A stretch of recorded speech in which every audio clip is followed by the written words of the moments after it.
শুরুতেই যুক্তরাজ্যের খবর।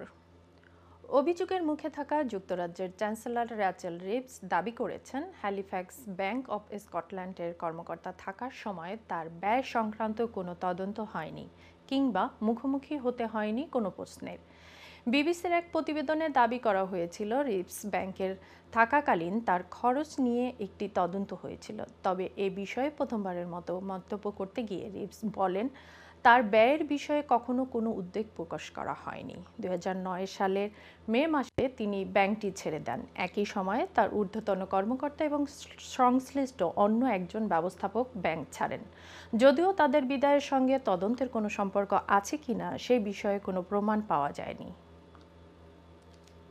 Well, I don't know what they are saying, and of course none of them have gone on the record, but I was never questioned, never asked to pay back any expenses. These concerns were never raised with me during the time that I worked for Halifax Bank of Scotland, and I'm really proud of the work that I did, working both as an economist at the Bank of England and later for Halifax Bank of Scotland.